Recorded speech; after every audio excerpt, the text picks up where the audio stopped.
warahmatullahi wabarakatuh. Alhamdulillah nahmaduhu wa nasta'inuhu wa nastaghfiruh wa na'udzu billahi min shururi anfusina wa min sayyiati a'malina. May yahdihillahu fala mudilla lahu wa may yudlil fala hadiya lahu. Asyhadu an la ilaha illallah wahdahu la syarika lah wa asyhadu anna Muhammadan 'abduhu wa rasuluh la nabiyya wa la rasula ba'dah. Allahumma shalli wa sallim ala nabiyyina Muhammad wa ala alihi wa sahbihi wa man tabi'a hudah ila yaumil qiyamah, amma ba'd. Pertama-tama kita panjatkan puja dan puji syukur kehadirat Allah Subhanahu wa taala yang terus melimpahkan kepada kita semua nikmat-nikmatnya, terutama adalah nikmat Islam, demikian pula nikmat taufiq, dimudahkan kita oleh Allah Subhanahu wa taala untuk dapat menjalankan ajaran-ajaran Islam yang diantaranya adalah salat subuh berjamaah, dan kemudian kita lanjutkan dengan menyempatkan diri hadir di majlis ilmu atau majlis ta'lim agar pengetahuan keislaman kita bertambah dan agar semakin jelas bagi kita jalan-jalan yang mendatangkan keridhaan Allah Subhanahu wa taala, sehingga dapat mengantarkan kita ke surga Allah Subhanahu wa taala. Salawat dan salam tidak lupa kita sampaikan kepada Nabi kita Nabi Muhammad sallallahu alaihi wasallam, kepada keluarganya, para sahabatnya, dan orang-orang yang mengikutinya hingga hari kiamat. Seperti yang diketahui bahwa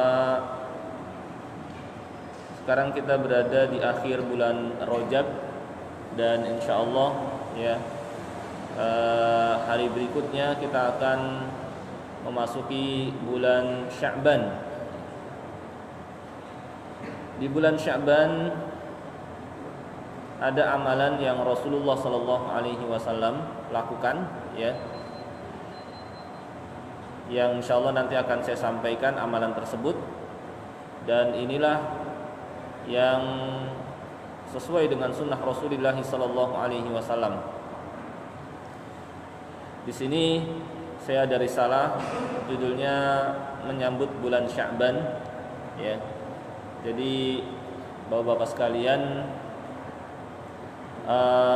kalau ingin membaca materi yang akan kita pelajari pada kesempatan ba'da subuh ini, bisa melihat di blog wawasan keislaman ini di menu fikih, kemudian digeser ke bawah agak panjang ya, pertengahan nih ya, di sini terus ke pertengahan ada materi fikih puasa Sya'ban atau menyambut bulan Sya'ban ya. Tinggal diklik saja, sehingga kalau nanti apa yang saya sampaikan lupa ya, atau tidak sempat misalnya seperti tidak, karena kita nggak ada persiapan membawa catatan, maka di sini materinya ada ya. Materinya ada di sini. Tinggal diaktifkan internet kita yang ada di handphone kita, kemudian dibuka materi ini, sehingga kita tidak perlu mencatat sementara ini ya. Baik, dasar amalan di bulan Sya'ban adalah hadis Aisyah radhiyallahu anha yang diriwayatkan oleh Imam Bukhari dan Muslim. Kata Aisyah radhiyallahu anha, kana Rasulullah sallallahu alaihi wasallam yasumu hatta naqula la yuftir wa yuftiru hatta naqula la yasum.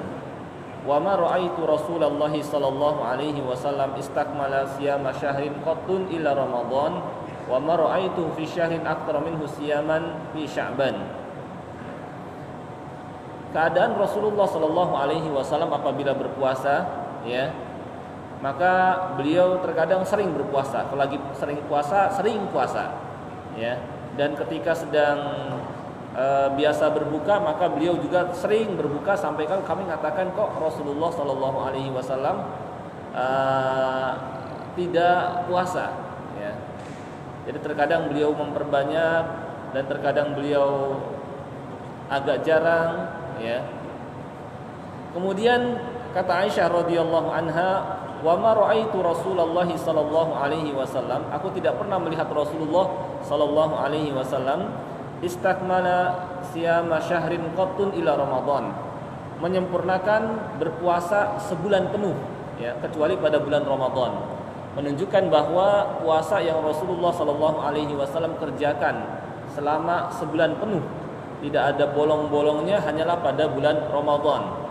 Wa ma ra'aituhu fi syahrin aktsara minhu siyaman fi Sya'ban. Dan aku tidak pernah melihat beliau memperbanyak puasa seperti halnya pada bulan Sya'ban.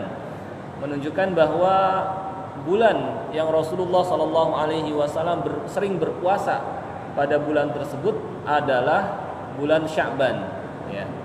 Jadi di antara sekian bulan yang Rasulullah sallallahu alaihi wasallam memperbanyak puasa adalah pada bulan Sya'ban, ya. Tetapi tidak pada setiap harinya, karena kalau yang setiap harinya hanya pada bulan Ramadan saja, ya. Di antara sekian bulan yang paling banyak beliau berpuasa pada bulan Sya'ban. Nanti kita akan pelajari sebab Rasulullah sallallahu alaihi wasallam memperbanyak puasa di bulan Sya'ban, juga hikmah dan faedah dari memperbanyak puasa di bulan Sya'ban, ya.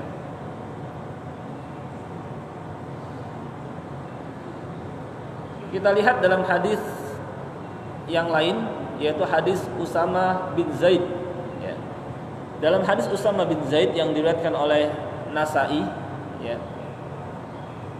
bahwa Usama bin Zaid bertanya kepada Rasulullah sallallahu alaihi wasallam tentang sebab beliau memperbanyak puasa pada bulan Sya'ban. Maka Rasulullah sallallahu alaihi wasallam menerangkan, "Dzalika syahrun yaghfulun nasu anhu baina Rajaba wa Ramadan." Bahwa bulan Sya'ban adalah bulan di mana orang-orang banyak melalaikan, banyak meremehkan yang terletak antara Rajab dan Ramadan. Yakni karena berada di antara dua bulan utama, yaitu bulan Rajab sebagai bulan haram dan bulan Ramadan, bulan diturunkan Al-Quran yang amal soleh dilipat gandakan pahalanya dan disyariatkan berpuasa di bulan tersebut dan hukumnya wajib. Maka kebiasaan manusia terkadang di antara dua hal utama, tengah-tengahnya mereka meremehkan. Sama seperti di waktu duha, antara subuh dengan zuhur, waktu yang panjang. Banyak orang terlalu sibuk dengan dunia, sedikit sekali yang mungkin mendekatkan diri kepada Allah Subhanahu wa taala pada waktu tersebut. Nah, keadaan Rasulullah sallallahu alaihi wasallam pada waktu-waktu yang orang-orang banyak melalaikan, beliau semangat memanfaatkannya dengan beribadah, dengan mendekatkan diri kepada Allah Subhanahu wa taala. Dan ini sangat dicintai oleh Allah Subhanahu wa taala karena menunjukkan seseorang senantiasa ingat kepada Allah. Ya, dalam hadis diterangkan, ta'arraf ilallahi fir raha ya'rifka fi syiddah. Ingatlah Allah di waktu senggang, di waktu santai, di waktu longgar, ya. Niscaya Allah Subhanahu wa taala akan ingat kepada engkau di waktu engkau sulit, di waktu engkau kesusahan, di waktu engkau butuh pertolongannya. Dengan Allah Subhanahu wa taala akan memberikan pertolongan, memberikan jalan keluar dan sebagainya. Makanya waktu yang orang-orang banyak melalaikan itu sangat dicintai oleh Allah Subhanahu wa taala kalau seseorang ingat sama Allah. Dan dalam hadis qudsi diterangkan, fa in dzakarani fi mala, apabila hambaku mengingatku di tengah keramaian kesibukan manusia, dia tetap ingat kepadaku, dzakartuhu fi mala, ya, khairinhu au kama qala. Maka aku akan ingat hambaku itu di tengah keramaian yang lebih ramai lagi, lebih baik lagi daripada tempat yang dia berada di situ, ya. Makanya pernah suatu ketika Rasulullah sallallahu alaihi wasallam menyatakan, tidak adakah, sukakah kalian, ya, pergi ke Batahan atau Akik, sebuah tempat, ya, pulang dari sana, yakni berangkat dengan tangan kosong, pulang dari sana dengan membawa unta yang berpunuk besar, yang harganya mahal. ya, tanpa memutuskan tali silaturahim dan tanpa melakukan dosa. Maka para sahabat radhiyallahu anhum mengatakan nuhibbu dzalik ya Rasulullah. Kami suka hal itu, yakni berangkat dari rumah dalam keadaan tangan kosong, pulang dengan membawa ya harta yang mahal harganya, membawa unta yang berpunuk besar, ya.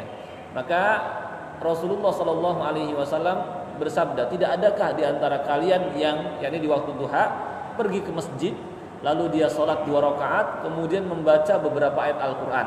Satu ayat lebih baik daripada dia memperoleh unta tadi, ya, unta yang berpunuk besar.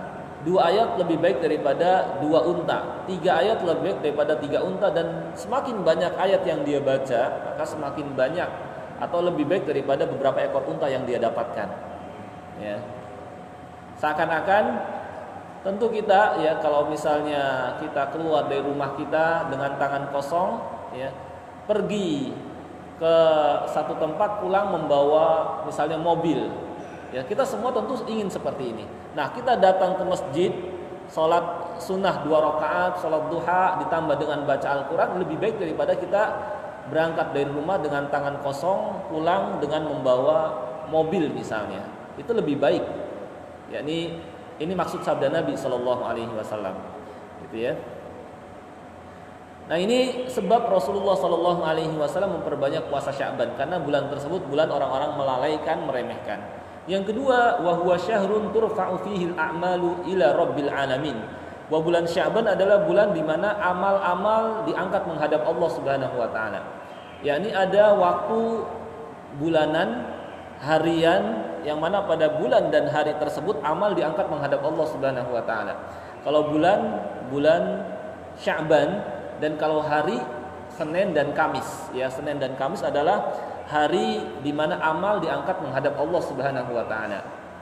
Maka karena pada bulan Sya'ban, demikian pula pada hari Senin dan Kamis amal diangkat menghadap Allah Subhanahu wa taala, fa uhibbu ayyurfa'a amali wa ana shaim. Aku ingin saat amalku diangkat menghadap Allah Subhanahu wa taala, aku dalam keadaan berpuasa. Yani saat ditampilkan amal di hadapan Allah Subhanahu wa taala, beliau dalam keadaan berpuasa. Ya. Nah, inilah sebab Rasulullah Shallallahu Alaihi Wasallam memperbanyak puasa di bulan Sya'ban. Pertama, karena bulan tersebut banyak diremehkan, dilalaikan manusia. Yang kedua, karena pada bulan tersebut amal diangkat menghadap Allah Subhanahu wa taala. Saat diperlihatkan kepada Allah, beliau Shallallahu Alaihi Wasallam ingin, ya, ketika amal diangkat dan diperlihatkan kepada Allah, beliau dalam keadaan berpuasa, ya, agar semakin dicintai oleh Allah Subhanahu wa taala. Nah, ini sebab, ya, sebabnya. Kemudian hikmah puasa Sya'ban. Ada beberapa pendapat hikmah dari puasa Sya'ban.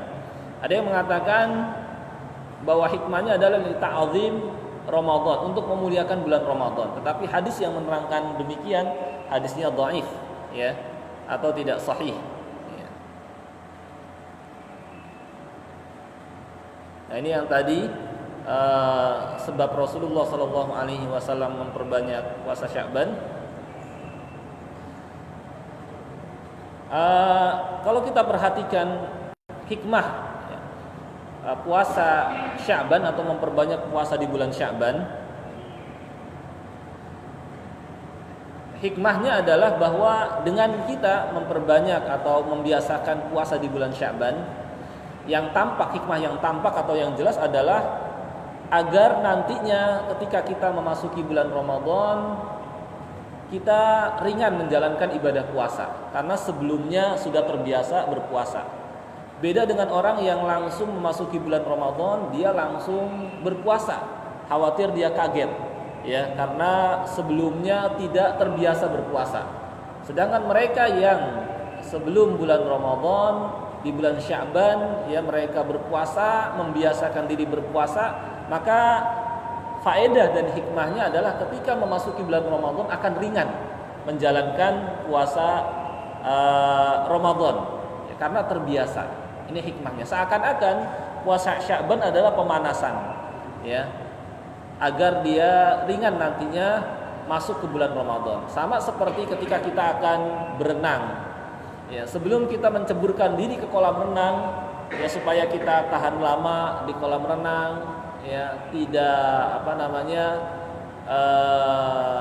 terasa berat ya ketika berenang, kita pemanasan terlebih dahulu. Entah dengan mengelilingi kolam, entah dengan olahraga. Maka kalau sudah pemanasan, saat masuk ke dalam kolam renang, maka dia akan mungkin bisa lama di kolam renang tersebut berenang, ya, dan ringan dia dalam berenang, ya tidak ngap-ngapan, ya ketika berenang.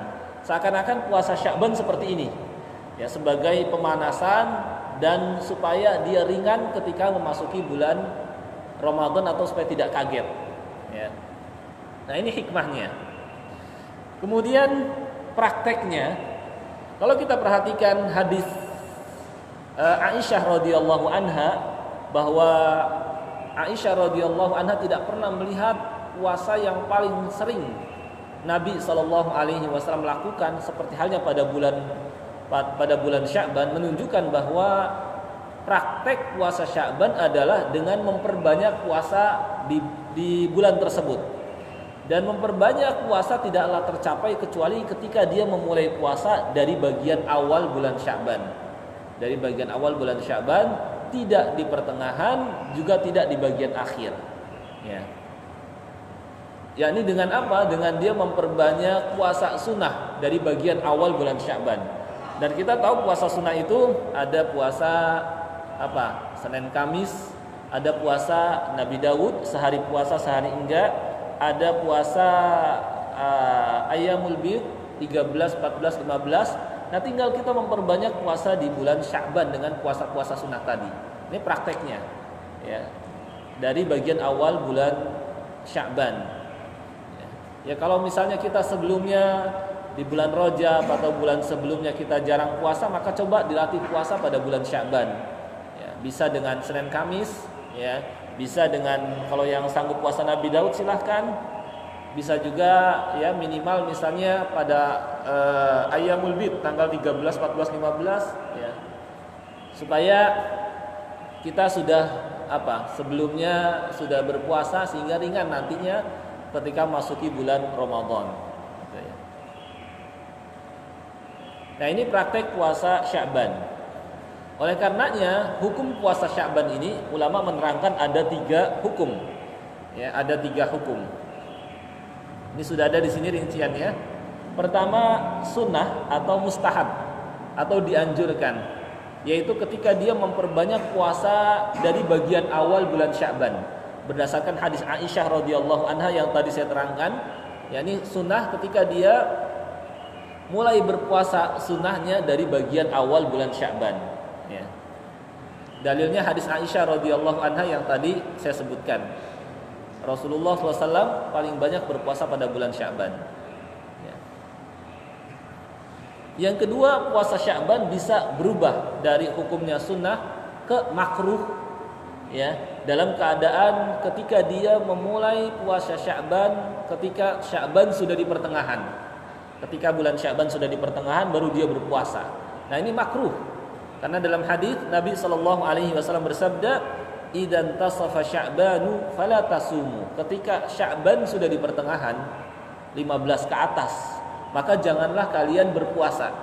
Sebagian ulama membawa larangan ini kepada makruh, ya. Maka puasa Sya'ban menjadi makruh hukumnya kalau dia memulai puasanya di pertengahan. Tanggal 15 ke atas baru dia berpuasa. Karena ada hadis ini. Ya.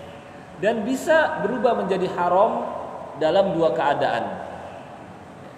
Keadaan yang pertama, di akhir Sya'ban menjelang Ramadan, sehari atau 2 hari sebelum memasuki bulan Ramadan.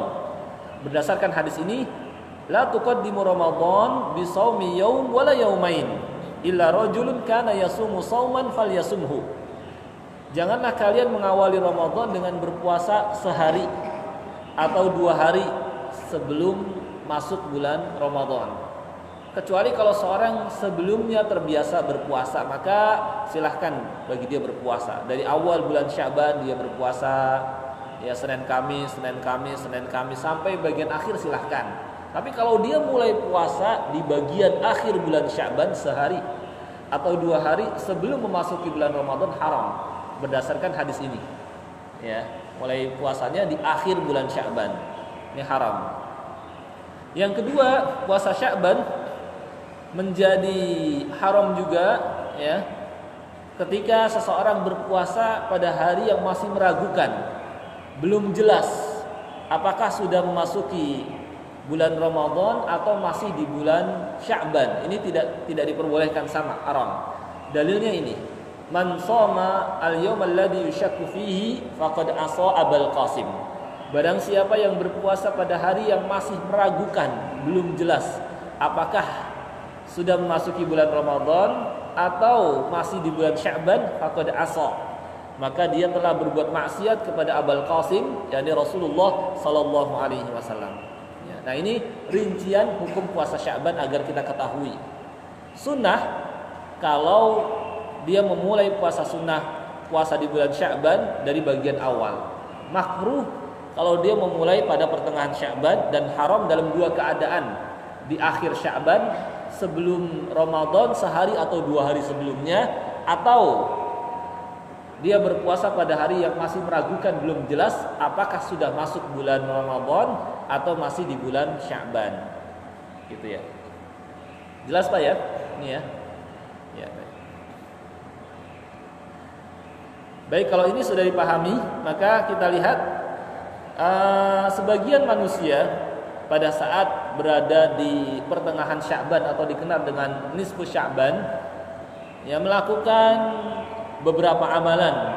Ada yang siang harinya puasa, ada yang malam harinya melakukan qiyamul lail, dan ada yang melakukan salat yang dikenal dengan nisfu Sya'ban. Adakah dalilnya? Kalau kita lihat penjelasan para ulama muhadditsin, ya. Ini agak panjang kalau saya bacakan. Intinya saja bahwa dalil yang menyebutkan demikian, berpuasa di siang harinya atau qiyamul lail di malam harinya, atau melakukan salat yang dikenal dengan nisfu Sya'ban, ini hadisnya tidak ada satupun yang sahih. Yang ada antara dhaif atau maudhu', lemah atau palsu. Contoh, hadis yang menyebutkan, wahai Ali, barang siapa yang salat 100 rakaat pada malam nisfu Sya'ban, di mana pada setiap rakaat dia membaca Al-Fatihah dan qul huwallahu ahad sebanyak 10 kali, maka Allah akan memenuhi semua hajatnya. Adalah maudhu', palsu. Ya, dan dalam lafaznya ini ada juga rawinya, dan para perawinya majhul, ya, tidak diketahui keadaannya. Kemudian pernyataan para ulama di sini juga, kata Imam Asy-Syaukani dalam Al-Mukhtasar, hadis salat nisfu Sya'ban adalah batil, sedangkan hadis Ibnu Hibban dari Ali yang berbunyi, jika tiba malam nisfu Sya'ban maka lakukanlah qiyamul lail dan berpuasalah di siang hari, adalah dhaif, ya, tidak sahih juga. Al-Hafidz Al-Iraqi mengatakan hadis salat malam nisfu Sya'ban palsu, mengatasnamakan Rasulullah sallallahu alaihi wasallam, sehingga tidak ada amalan khusus pada pertengahan bulan Sya'ban, baik itu salat dengan nama salat nisfu Sya'ban atau siang harinya berpuasa. Bahkan makruh kalau mulai puasa atau puasa pada saat itu saja, ya, berdasarkan hadis yang tadi saya sampaikan. Juga mengkhususkan malamnya dengan qiyamul lail tidak ada. Bahkan diingkari oleh ulama madhab Syafi'i, yaitu Imam An-Nawawi, pemimpin ulama madhab Syafi'i, ya, beliau mengingkari salat nisfu Sya'ban, ya, bahwa itu tidak ada. Juga salat rogoib yang berjumlah 12 rakaat yang dikerjakan antara maghrib dan isya malam Jumat pertama bulan Rajab, juga salat malam nisfu Sya'ban, itu adalah bid'ah yang mungkar, kata Imam An-Nawawi rahimahullah, penulis kitab Riyadhus Shalihin dan penulis kitab Al-Arba'in serta penulis kitab Al-Adhkar, ya. Cuma banyakkan kita tidak mengetahui mungkin tentang pernyataan Imam An-Nawawi rahimahullah. Nah, ini tentang bulan Sya'ban. Nah, kemudian ada hadis-hadis yang beredar di masyarakat pada bulan Sya'ban. Seperti pertama hadis yang berbunyi, kana idza dakhala Rajab qol Allahumma barik lana fi Rajab wa Sya'ban wa ballighna Ramadan, ya. adalah Nabi Shallallahu Alaihi Wasallam ketika masuk bulan Rajab, beliau mengucapkan Allahumma barik lana fi Rajab wa Sya'ban wa balighna Ramadan. Ya, hadis ini diriwayatkan oleh Al-Bazzar, Tabrani, Baihaqi, tapi dalam sanadnya terdapat Zaidah bin Abi Riqad yang intinya seorang yang dhaif, seorang yang lemah, ya, dan mungkar hadisnya, ya, khabarnya tidak bisa dijadikan hujah dan seterusnya. Jadi ini bukan dari Nabi Sallallahu Alaihi Wasallam. Dan sudah saya sampaikan, kalau makna sih benar, silakan seorang berdoa dengan doa ini, minta keberkahan di bulan Rajab dan Sya'ban dan disampaikan ke bulan Ramadan, tapi tidak cukup disampaikan. Yang lebih utama adalah disampaikan, kemudian dimudahkan beramal soleh dan minta kepada Allah Subhanahu Wa Taala agar amal solehnya diterima. Maka yang lebih baik adalah doa seperti yang dipanjatkan oleh dua orang tabi'in, yaitu Makhul Asyami dan Yahya bin Abi Katsir. Mereka berdua, ya, sebelum masuk ke bulan Ramadan berdoa Allahumma sallimna li Ramadan wa sallim, atau Allahumma sallimni li Ramadan wa sallim Ramadan li wa tasallamhu minni mutaqabbala. Karena isinya mencakup tiga. Disampaikan ke bulan Ramadan, dimudahkan beramal soleh pada bulan Ramadan, dan minta kepada Allah agar amal soleh yang telah dikerjakan diterima olehnya. Ini lebih baik, karena kalau cuma disampaikan, banyak orang masuk bulan Ramadan tapi tidak dipermudah beramal soleh. Di bulan Ramadan menyia-nyiakan, banyakkan baca HP daripada baca Al-Quran. Di bulan Ramadan menyia-nyiakan, ya, lebih senang nongkrong di pinggir jalan ngumpul, ya, daripada banyakin membaca Al-Quran. Di malam harinya bergadang, ya. Bahkan ada yang sampai di bulan Ramadan malam harinya bergadang sambil dengerin musik, ya Allah, ya. Padahal harusnya dia manfaatkan dengan banyakin baca Al-Quran. Malah di bulan Ramadan ngumpul sama mungkin tetangga-tetangganya, setel musik, nongkrong, ngobrol, bergadang, ngopi, ya. Sia-sia. Ini kan sudah masuk bulan Ramadan, padahal itu kesempatan emas, ya, kesempatan emas.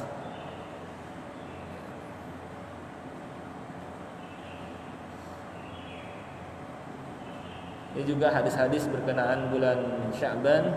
Fadlu Rajab ala syuhur ka fadlil Quran ala sa'iril adhkar, wa fadlu Sya'ban ala sa'iril syuhur ka fadli Muhammadin ala sa'iril anbiya, wa fadlu Ramadan ala sa'iri syuhur ka fadlillah ala ibadihi. Keutamaan bulan Rajab di atas bulan yang lainnya seperti keutamaan Al-Quran di atas zikir lainnya. Keutamaan bulan Sya'ban di atas bulan lainnya seperti keutamaan Nabi Muhammad SAW di atas para nabi lainnya. Keutamaan bulan Ramadan di atas bulan yang lain seperti keutamaan Allah di atas hamba-hambanya. Ini juga sama, ya, hadisnya palsu juga. Kemudian hadis yang berbunyi bahwa Rasulullah SAW tidak pernah berpuasa setelah selain Ramadan kecuali pada bulan Rajab dan Sya'ban. Ini juga sama, dhaif jiddan, ya, sangat dhaif. Kemudian ini tadruna lima sumiya Sya'ban. Tahukah kalian kenapa disebut Sya'ban? Li'annahu yatasha'ab fihi li Ramadan khairun katsir, karena kebaikan banyak dicabang-cabangkan ke bulan Ramadan. Wa inna masumiya Ramadan, disebut Ramadan li'annahu yarmadud dzunub, karena Ramadan mencairkan dosa-dosa, meleburkan dosa-dosa. Gitu. Kemudian ini juga afdhalus shaum ba'da Ramadan Sya'ban li ta'zimi Ramadan. Puasa terbaik setelah puasa Ramadan adalah puasa Sya'ban untuk memuliakan bulan Ramadan. Wa afdhalus shadaqah fi Ramadan, dan sedekah paling utama pada bulan Ramadan. Kalau yang akhirnya benar, cuma yang ini dhaif. Ya. Yang puasa yang paling utama setelah Ramadan adalah puasa pada bulan Sya'ban. Karena yang paling utama setelah Ramadan adalah puasa Muharram berdasarkan hadis riwayat Muslim. Afdhalus shiyam ba'da Ramadan syahrullahil Muharram. Kemudian juga hadis Rajab syahrullah wa Sya'ban syahri wa Ramadan syahru ummati. Rajab adalah bulan Allah, Sya'ban adalah bulanku, dan Ramadan adalah bulan umatku. Juga hadisnya dhaif. Nah, ini sering beredar di tengah-tengah masyarakat, ya, karena kebanyakan yang menyampaikannya tidak memperhatikan derajat kesahihan kebenaran, ya, hadis tersebut, tidak melihat kitab-kitab para ulama yang mengomentari hadis-hadis ini, ya, dan kurang hati-hati terhadap menyampaikan hadis Rasulullah sallallahu alaihi wasallam. Padahal beliau bersabda, man haddatsa man kadzaba alayya muta'ammidan falyatabawa maq'adahu minan nar. Barang siapa yang berdusta atas namaku dengan sengaja, maka hendaknya dia ngambil tempat di surga, di neraka, ya, maka hendaknya dia ngambil tempat di neraka.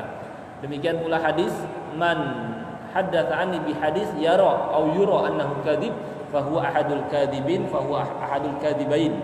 Barang siapa yang menyampaikan dariku hadis yang dia ketahui atau diketahui keadaannya dusta, maka dia salah satu di antara dua atau beberapa orang pendusta, ya.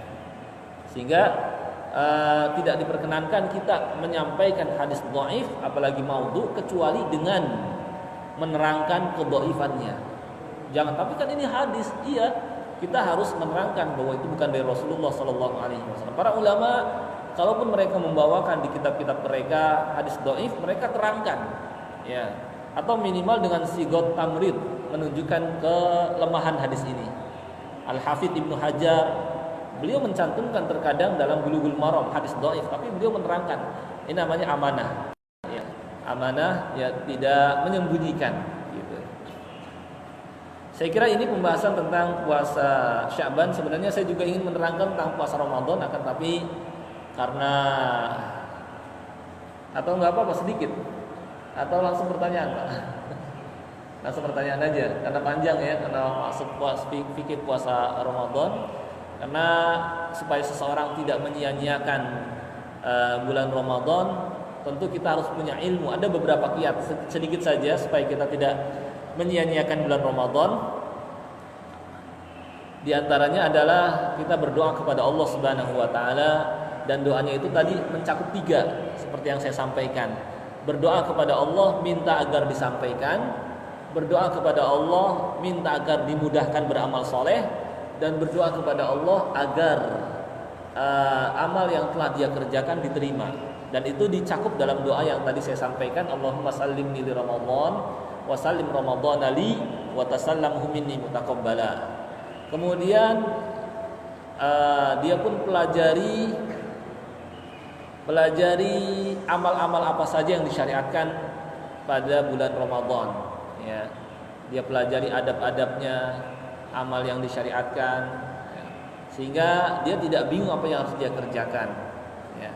Itu nanti pada pembahasan fikih puasa Ramadan. Kemudian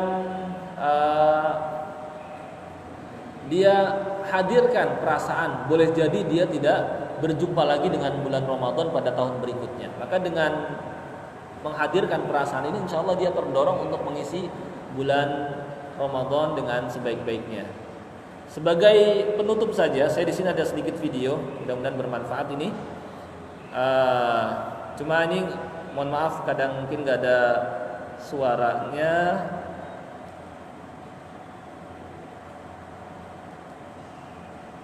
Terkait bulan Ramadan, ya, terkait dengan persiapan memasuki bulan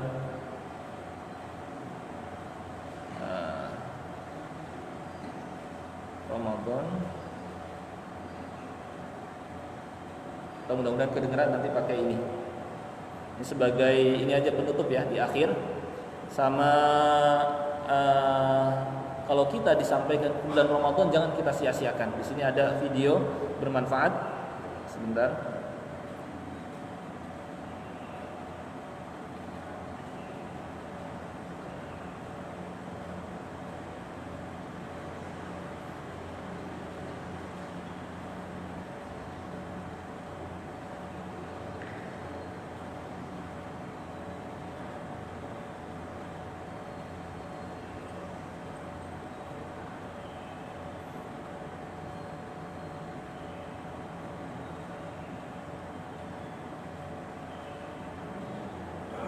Ini sebentar.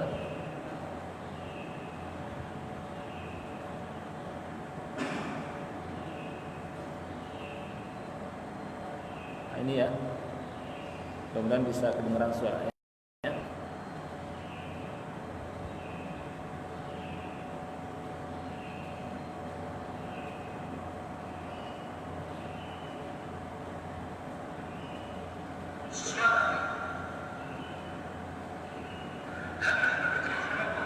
kelihatan nggak? Kecil ya bacanya.